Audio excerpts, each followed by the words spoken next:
Hello kids, civics आता आपण पुढचा चॅप्टर बघतोय, the Indian parliament. India being a vast country with people of different religions, castes, culture and language has a federal form of government where the power is divided into the central and the state governments. आता इंडियासारख्या एवढ्या vast कंट्रीचा जर विचार केला तर तिथं वेगवेगळे रिलिजनचे लोक, वेगवेगळ्या कास्टचे लोक, वेगळे कल्चर असलेले, वेगळे लँग्वेज बोलणारी अशी लोक राहतात. आणि म्हणून आपण फेडरल गव्हर्नमेंट आहे ते काय केले आहे, घेतलेलं आहे, ज्याच्यामध्ये काय होतं, सेंट्रल आणि स्टेट गव्हर्नमेंट हे दोन्ही काय होतात, इथं पॉवर्स डिव्हाइड होतात. India has a parliamentary form of government आणि इंडियाला हे पार्लमेंटरी फॉर्म ऑफ गव्हर्नमेंट आहे.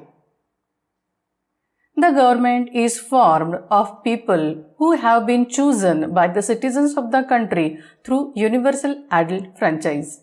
आता हे गव्हर्नमेंट तयार करणारी लोक कसं तयार करतात तर युनिव्हर्सल ॲडल्ट फ्रँचाईजच्या माध्यमातून ही लोक काय करतात, ह्या गव्हर्नमेंटमध्ये जी लोक आहेत त्यांना निवडून देतात आणि मग ते त्यांचं गव्हर्नमेंट फॉर्म होतं.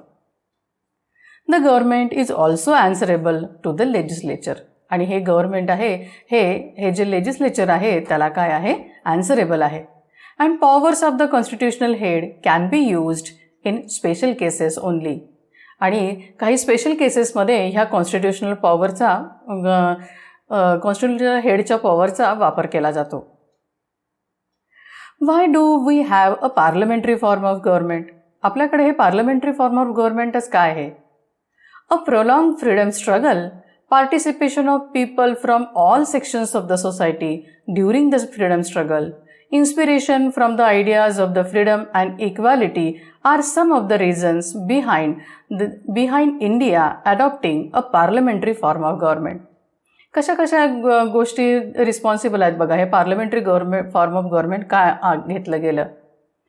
सगळ्यात महत्त्वाचं काय, प्रोलॉंग फ्रीडम स्ट्रगल आहे आपला. त्याच्यात लोकांनी, सगळ्या सेक्शनमधल्या लोकांनी ह्या फ्रीडम स्ट्रगलमध्ये भाग घेतला होता. त्याच्यानंतर त्यांना इन्स्पिरेशन कशातनं मिळालं तर फ्रीडम आणि इक्वॅलिटी ह्या दोन आयडियाज आहेत, त्याच्यातनं ह्या तीन गोष्टी आहेत. त्याच्यामुळं आपण काय केलं, हे पार्लमेंटरी फॉर्म ऑफ गव्हर्नमेंट हे अडॉप्ट केलं.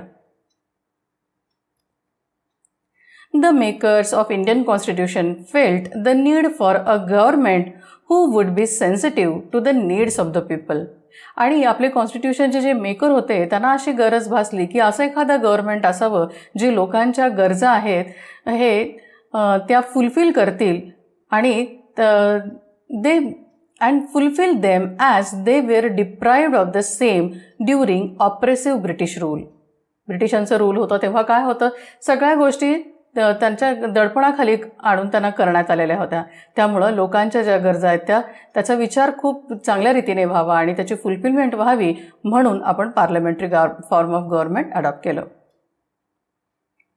The parliamentary form of government includes 3 branches of government. आता या पार्लमेंटरी फॉर्म ऑफ गव्हर्नमेंटमध्ये गव्हर्नमेंटच्या 3 ब्रांचेस आहेत. एक आहे लेजिस्लेचर, दुसरी आहे एक्झिक्युटिव्ह आणि तिसरी आहे judiciary. We shall study about the union legislature or parliament in this chapter. आणि ह्या चॅप्टरमध्ये आपण काय बघणार आहे, युनियन लेजिस्लेचर किंवा पार्लमेंट म्हणजे काय.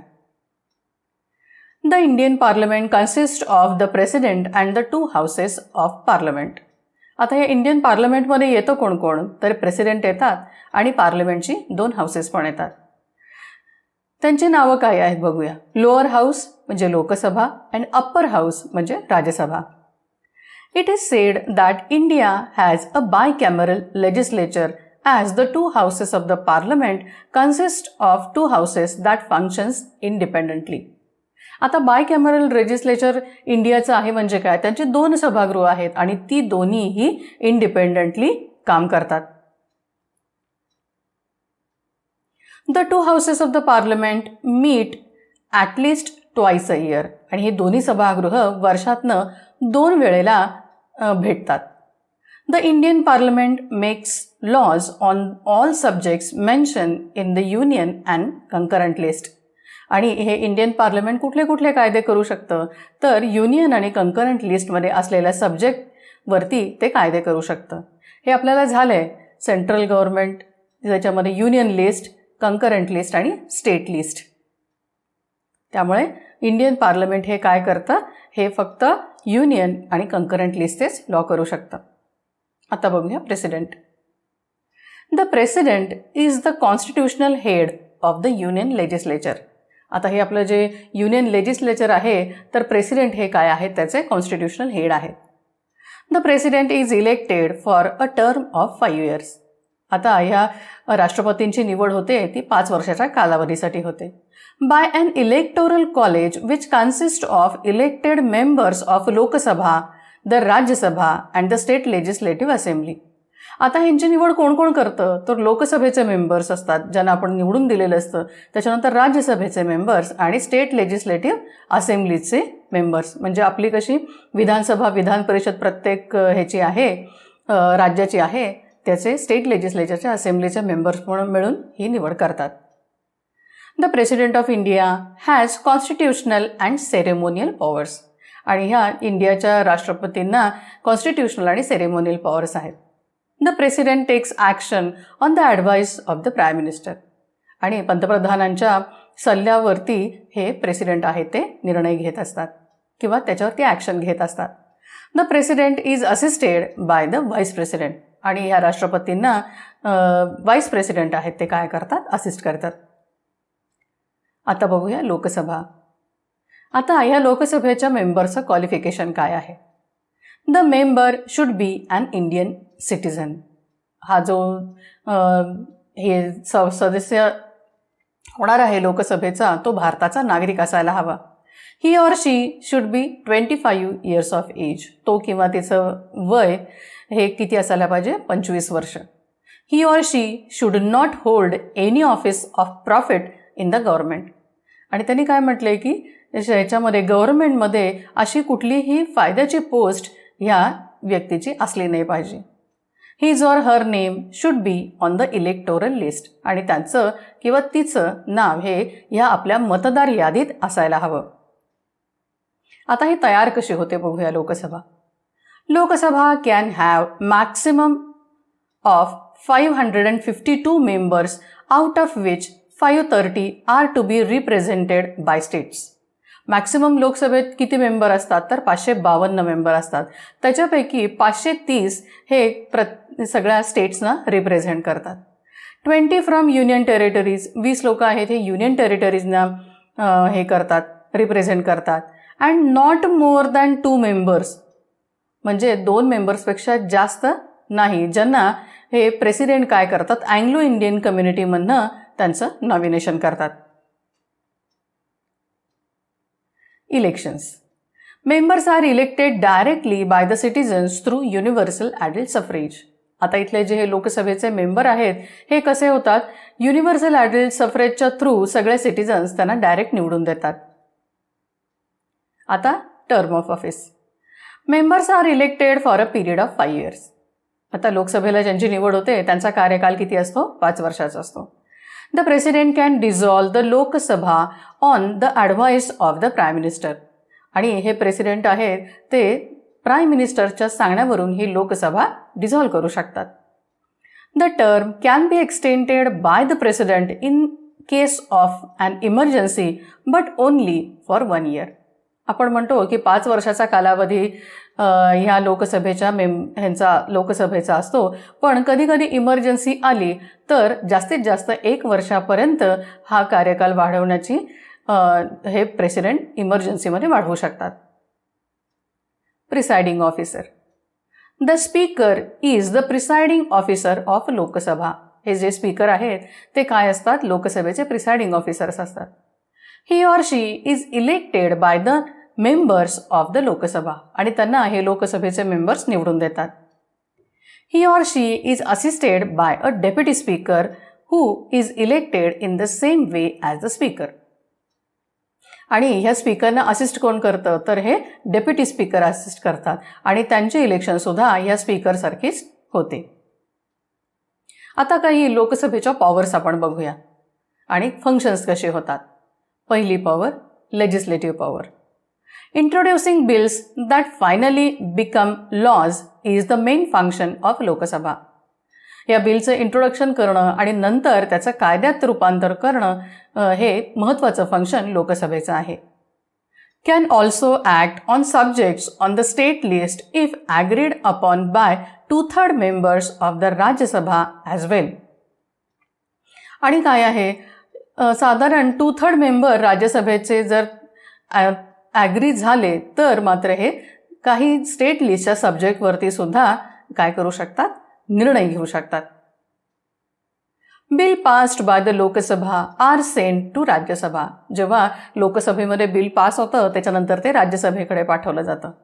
If the Rajya Sabha does not pass the bill within 6 months, जर ह्या राज्यसभेने 6 महिन्याच्या आत जर हे बिल पास केलं नाही, a joint session of both houses is held. दोन्ही सभागृहांचं एकत्र एक सेशन होतं. The Lok Sabha's decision prevails as they have double the members. पण शेवटी काय होतं, डिसिजन कुठला होतो, लोकसभेचाच हा मान्य होतो, कारण त्या सभागृहात राज्यसभेपेक्षा डबल मेंबर आहेत. Money bill passed to the Rajya Sabha have to be passed within 14 days, otherwise it is deemed to have been passed. म्हणजे एखादं मनी बिल जर पाठवलं असेल राज्यसभेकडे आणि ते त्यांनी 14 दिवसात जर पास केलं नाही तर ते पास झालं असं समजलं जातं. आता काही financial powers. Only the Lok Sabha has the power to introduce money bills. ही फक्त लोकसभेमध्येच हे मनी बिल हे इंट्रोड्यूस केलं जाऊ शकतं. Lok Sabha sanctions and passes the budget. आणि लोकसभा काय करते, ते सँक्शन पण करते आणि बजेट पास पण करते. It can change or abolish any tax. ते काय करू शकतात, ह्या टॅक्समध्ये चेंज पण करू शकतात किंवा तो रद्दही करू शकतात. Power to control the executive. The council of ministers is responsible to Lok Sabha. आता हे जे मंत्रिमंडळ आहे ते काय आहे, ह्या लोकसभेला ॲन्सरेबल आहे. मगाशी आपण बघितलं. If not happy with their work, the Lok Sabha can compel the council of ministers to resign by passing a vote of no confidence against it. आणि या जर मंत्रिमंडळाने व्यवस्थित काम केलं नाही किंवा समाधानकारक काम केलं नाही तर त्यांच्यावर अविश्वासाचा ठराव दाखवून ह्या काउन्सिल ऑफ मिनिस्टर्स हे लोकसभेचे मेंबर आहेत हे रिझाईन त्यांना करू शकतात. Constitutional power. The Lok Sabha along with the Rajya Sabha can amend the Indian constitution. राज्यसभेबरोबर ही लोकसभा हे काय करू शकते, इंडियन कॉन्स्टिट्यूशनमध्ये काही बदल करू शकते, अमेंडमेंट करू शकते. Electoral powers. The Lok Sabha takes part in the election of the president and the vice president. आता हे लोकसभा ही काय करते, प्रेसिडेंट आणि व्हाईस प्रेसिडेंटच्या इलेक्शनमध्ये भाग घेऊ शकते. The Lok Sabha also elects the speaker and the deputy speaker. या स्पीकर आणि डेप्युटी स्पीकरची निवड पण ही लोकसभा करत असते. Judicial powers. Members of Lok Sabha take part in impeachment of the president of India. भारताचे राष्ट्रपती आहेत, त्यांना कधी जर त्यांच्या पदावरून हटवण्याची जर गरज वाटली तर त्या प्रोसेसला इम्पिचमेंट असं म्हणतात, ज्याला महाअभियोगाचा खटला म्हणतात. त्याच्यामध्ये हे लोकसभेचे मेंबर भाग घेऊ शकतात. Special power. The council of ministers is answerable to Lok Sabha. मग असे आपण बघितलं की हे मंत्रिमंडळ आहे ते लोकसभेला काय आहे, ॲन्सरेबल आहे. The Lok Sabha can alone vote council of ministers out of office. आणि ही लोकसभाच काय करू शकते, या काउन्सिल ऑफ मिनिस्टर्सना आउट ऑफ ऑफिस वोट करू शकते. आता बघूया Rajya Sabha. Qualification of membership. The member should be an Indian citizens. पहिली अट काय आहे, इथं जो राज्यसभेत येणारा मेंबर आहे तो भारताचा नागरिक असायला हवा. He or she should be 30 years of age. तो किंवा तिचं वय हे 30 वर्षाचं हवं. He or she should not hold any office of profit in the government. त्याने किंवा तिने गव्हर्नमेंटमधले असं कुठल्याही फायद्याच्या गव्हर्नमेंटमधल्या कुठल्याही ऑफिसमध्ये फायदा मिळेल अशा ठिकाणी काम करत असता कामा नये. His or her name should be on the electoral list. आणि या तिचं किंवा त्याचं हे नाव हे आपल्या मतदार यादीत असायलाच हवं. आता ही तयार कशी होते बघूया Rajya Sabha. Rajya Sabha can have maximum of 250 members out of which 12 members are nominated by the President from the people who have special knowledge or practical experience in the field of literature, science, art, sports, etc. राज्यसभेचे किती member असतात ते जास्तीत जास्त 250 member असतात. त्याच्यापैकी 12 member हे president त्यांना नॉमिनेट करू शकतो. अशी कुठली लोक आहेत जी लिटरेचर, सायन्स, आर्ट, स्पोर्ट्स याच्यामध्ये ज्यांचं स्पेशल नॉलेज आहे आणि त्यांना प्रॅक्टिकल एक्सपिरियन्स पण आहे. Members are elected by the members of the state legislative assembly. आणि हे स्टेट लेजिस्लेटिव्ह असेंब्लीचे मेंबर आहेत ते राज्यसभेचे मेंबर निवडतात. Members are elected for a period of 6 years. आणि ह्या राज्यसभेचा कालावधी किती आहे? 6 वर्षाचा आहे. 2/3 of the members retire every 2 years and the same number of members are elected again. त्याच्यापैकी 2/3 मेंबर हे काय होतात? दर 2 वर्षांनी रिटायर होतात आणि त्यांच्या जागी परत नवीन मेंबर हे इलेक्ट केले जातात, निवडले जातात. Rajya Sabha cannot be dissolved. जशी लोकसभा 5 वर्षांनी डिझॉल्व्ह होऊ शकते तशी राज्यसभा कधीच डिझॉल्व्ह होत नाही. Presiding officer. The vice president is the ex officio chairperson of the Rajya Sabha. आता हे व्हाईस प्रेसिडेंट आहेत ते ex officio chairman of Rajya Sabha हे असतात. आता राज्यसभेच्या पॉवर्स बघूया. Legislative power. A bill becomes a law only after it is passed by the Rajya Sabha. एखादं बिल आहे ते कधी लॉ बनतं? जेव्हा राज्यसभेने ते पास केलेलं असेल तेव्हा. The Lok Sabha can legislate on matters on the state list only after the approval of 2/3 members of Rajya Sabha. Lok Sabha ही एखाद्या स्टेट लिस्टवरती कायदा करू शकते कधी? जेव्हा राज्यसभेचे 2/3 मेंबर आहेत त्यांची अप्रुव्हल असेल तेव्हाच. The Rajya Sabha can initiate a bill on any subject except for a money. तर कोणत्याही सब्जेक्टवरचं बिल हे राज्यसभेमध्ये मांडू शकतात. The Rajya Sabha can delay a bill for 6 months. Rajya Sabha जास्तीत जास्त एखादं बिल आहे ते 6 महिने डिले करू शकतं. This powers enable it to keep a check on hurried legislations. म्हणजे कधी कधी घाईमध्ये खूप कायदे पास केले जातात तर त्याच्यासाठी ही खास पॉवर हे राज्यसभेला दिलेली आहे. Constitutional power. The Rajya Sabha along with the Lok Sabha can amend the Indian constitution. ही राज्यसभा ही लोकसभेबरोबर इंडियन कॉन्स्टिट्यूशनमध्ये काही अमेंडमेंट करू शकते. Electoral powers. The Rajya Sabha takes part in the election of the president and the vice president. राज्यसभेची ही काय करू शकतात? मेंबर्स आहेत ते प्रेसिडेंट आणि व्हाईस प्रेसिडेंटच्या इलेक्शनमध्ये पार्ट घेऊ शकतात. Judicial power. Members of Rajya Sabha take part in impeachment of the president of India. म्हणजे जसं आपण मगाशी बघितलं की लोकसभाचे मेंबर्स आहेत तसंच राज्यसभेचे मेंबरसुद्धा ह्या प्रेसिडेंटच्या इम्पिचमेंटच्या प्रोसेसमध्ये भाग घेऊ शकतात. Special power. Rajya Sabha can declare a subject to be of national importance and ask the parliament to legislate on it. Rajya Sabha कधी कधी नॅशनल इम्पॉर्टन्सचं सब्जेक्ट डिक्लेअर करू शकते आणि ह्या पार्लमेंटला ते लेजिस्लेशन करण्याकरता विचारू शकते. The Rajya Sabha performs the functions of Lok Sabha if latter is dissolved. कधी कधी लोकसभा डिझॉल्व्ह झालेली असेल आणि तेव्हा राज्यसभेला तिचे फंक्शन्स परफॉर्म करता येतात. In the absence of speaker and deputy speaker, one of the members of a 6-member panel chosen by the speaker presides over the session of Lok Sabha. कधी कधी काय होतं, स्पीकर आणि डेप्युटी स्पीकर हे दोघंही जर अब्सेंट असतील तर 6 मेंबरचं एक पॅनल आहे ते ज्या स्पीकरनी त्याला निवडलेलं असतं त्याच्यापैकी एक जण ह्या लोकसभेचं सेशन आहे तो प्रिसाइड करू शकतो.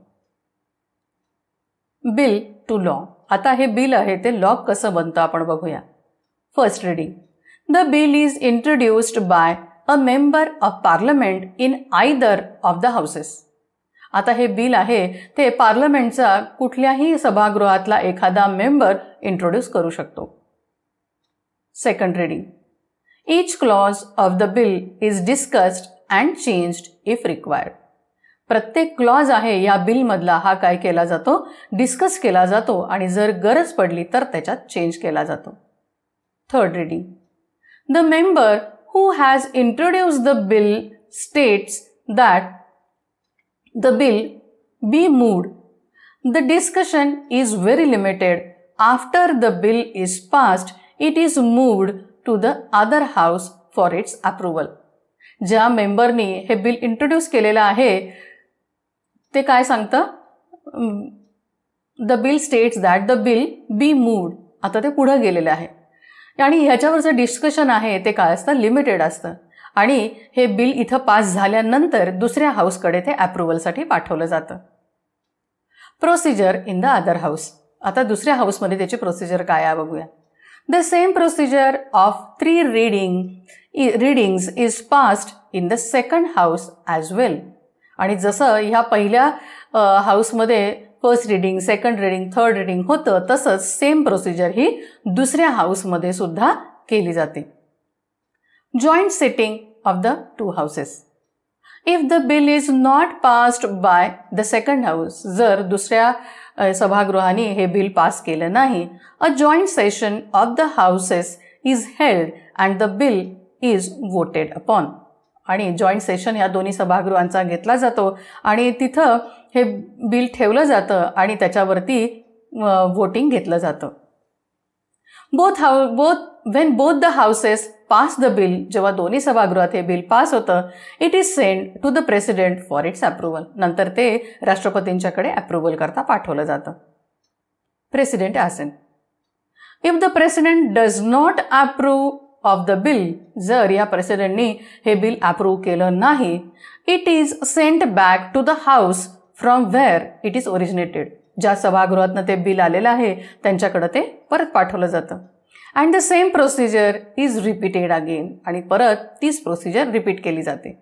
If the president signs the bill, जेव्हा प्रेसिडेंट हे बिल साईन करतात, the bill becomes a law. आणि ते बिल नंतर काय बनतं, लॉ बनतं किंवा कायदा होतो त्याचा तयार. The president can reject a bill only once. आता हे राष्ट्रपतींना सुद्धा लिमिटेशन आहेत बरं का. ते हे बिल आहे हे फक्त एकदाच रिजेक्ट करू शकतात. If it comes to him again, परत जर ते त्यांच्याकडे आलं, विथ ऑर विदाऊट अमेंडमेंट, त्याच्यात काही बदल केला गेला नाही किंवा केला गेला तरी, he is bound to sign it, तरी त्यांना त्याच्यावरती परत सही करावीच लागते. आता 2 केस स्टडी आहे ज्याच्यामध्ये पहिलं बघूया payment of wages act. The payment of wages act 1936 regulated the payment of wages to the workers in railways, oil fields, mines, factories and other industries. आता हा पेमेंट ऑफ वेजेस ॲक्ट जो आहे 1936चा, त्याच्यामध्ये railway किंवा oil फील्डमध्ये काम करणारे, खाणीमध्ये काम करणारे, कारखान्यांमध्ये काम करणारे या उद्योगातील कामगारांना वेतन देण्याचे एक नियमन केले आहे. It protects the workers from illegal deduction in wages and unnecessary delay in the payment of wages. आणि हे काय करतं, कामगारांना त्यांच्या पगारातनं इलिगल जर कटिंग केलं असेल, डिडक्शन केलं असेल, कपात केली असेल, तर ते वेतन देण्यास किंवा त्यांना अनावश्यक जर उशीर करत असेल पेमेंट देण्यासाठी तर त्याच्यापासून संरक्षण करतं. The main provisions are as follows. आता याच्यामध्ये कुठल्या कुठल्या मेन प्रोव्हिजन्स आहेत ते बघूया. The wage period should be fixed by every employer and it should not exceed a month. आणि हा पगार द्यायचा जो आहे त्याची मुदत प्रत्येक एम्प्लॉयरनी काय केली पाहिजे, तो पिरियड आहे हा फिक्स केला पाहिजे आणि ती 1 महिन्यापेक्षा जास्त नसावी. Worker should be issued wage slip that contains all the details of the wages paid to them. आणि ह्या ज्या वर्कर त्या ह्याच्यातले आहेत तर त्यांना त्यांच्या पेमेंटची एक स्लिप दिली गेली पाहिजे, इश्यू केली गेली पाहिजे आणि त्याच्यात कुठल्या कुठल्या पेमेंटमध्ये काय काय दिलेलं आहे ते सगळे डिटेल्स दिलेले असले पाहिजेत. The wedges should be paid on a working day. आणि हा जो पगार आहे त्यांना तो काय दिला पाहिजे, वर्किंग डे दिवशी दिला पाहिजे. In a company of less than 1000 employees wages should be paid before or on the 7th day of last day of wage period. आता ह्या कामगारांना सुद्धा ज्या कंपनीमध्ये 1000 पेक्षा एम्प्लॉईज कमी असतील त्यांना त्या कंपनीमध्ये हे दिलेले जे पेमेंट आहे ते कालावधीच्या शेवटच्या दिवसाच्या किंवा त्यापूर्वी दिले जावं. In company more than 1000 employees this can be stretch till 10th day. आणि ज्या ठिकाणी हे 1000 पेक्षा जास्त एम्प्लॉईज आहेत त्या ठिकाणी जास्तीत जास्त ते 10व्या दिवसापर्यंत स्ट्रेच होऊ शकतं. Wages can be deducted according to specified rules given in the Act.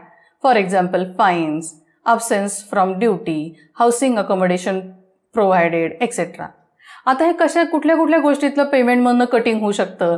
पहिली गोष्ट काय तर फाईन कुठला असेल तर, त्याच्यानंतर ड्युटीवर ती व्यक्ती जर अब्सेंट असेल तर, किंवा त्यांना कंपनीने घर राहायला दिलेलं असेल तर ते अकोमोडेशन ह्यांच्या फक्त ह्या नियमानुसार ह्या वेतनात कटिंग होऊ शकतं. After the amendments, the Act is known as the Payment of Wages Amendment Act 2017.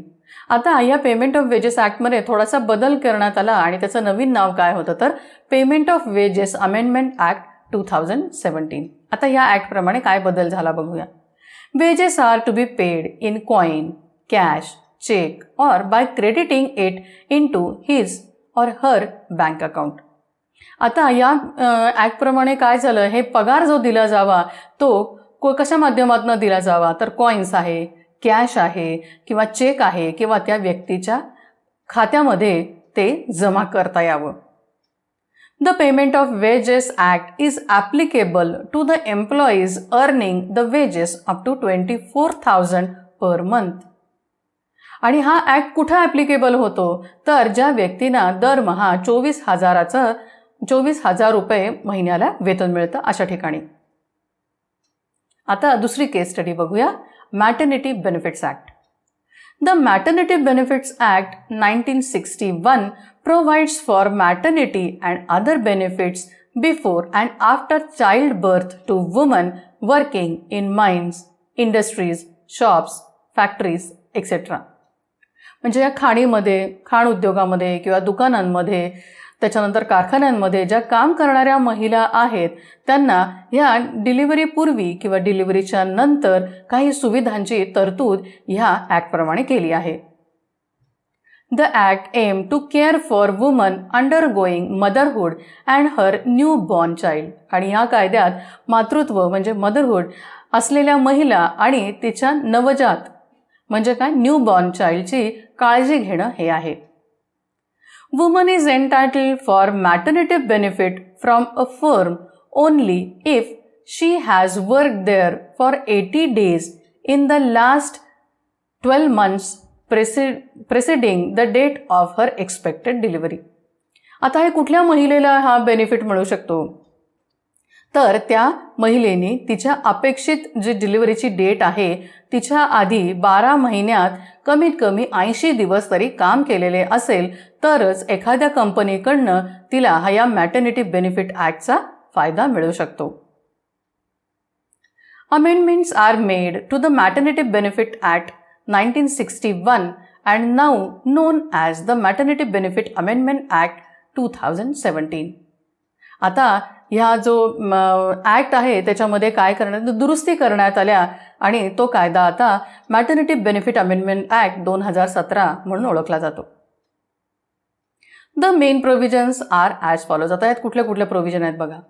The act has extended the paid maternity leave from 12 weeks to 26 weeks, out of which 8 weeks can be taken before delivery, including the date of delivery and remaining 18 weeks post delivery.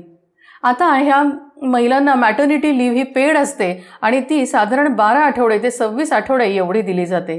पण त्याच्यामध्ये काय आहे त्याच्यापैकी ह्या डिलिव्हरीच्या आधी 8 आठवडे ती घेतली जाऊ शकते आणि ज्यामध्ये ह्या डिलिव्हरीची डेट आणि उरलेले 18 आठवड्यानंतरची ह्या डिलिव्हरीच्या नंतर 18 आठवडे ते घेऊ शकतात.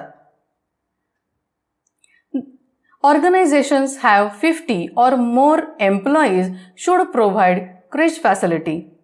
आणि ज्या ठिकाणी 50पेक्षा जास्त हे आहेत एम्प्लॉईज आहेत अशा ऑर्गनायझेशनमध्ये काही डे केअर युनिट्स ह्या लहान मुलांकरता ठेवावी अशी सुद्धा प्रोव्हिजन या ॲक्टमध्ये आहे. After completing leave period of 26 weeks म्हणजे हा जेव्हा 26 आठवड्यांचा कालावधी पूर्ण होतो, woman employees may avail the facility of work from home. तेव्हा ह्या ज्या एम्प्लॉई महिला आहेत तर त्यांना घरातूनच काम करण्याची फॅसिलिटी पण अवेलेबल आहे. पण depending on the nature of work, त्यांचं कामाचं स्वरूप काय आहे त्याच्यावर अवलंबून आहे. On provisions which are mutually agreed with the employer, किंवा त्या एम्प्लॉयर बरोबर काही म्युच्युअल ॲग्रीमेंट झाली तर त्याच्यावरनं ही प्रोव्हिजन तुम्हाला मिळू शकते. It is responsibility of the employer to educate women employees about the maternity benefits available to them. आणि या महिला कर्मचाऱ्यांना त्यांना मिळणाऱ्या ही जी मॅटर्निटी फॅसिलिटी आहे, मॅटर्निटी बेनिफिट ॲक्टची फॅसिलिटी आहे त्याच्याबद्दल एज्युकेट करणं ही त्या मालकाची जबाबदारी आहे. इथं आपला हा चॅप्टर संपतो.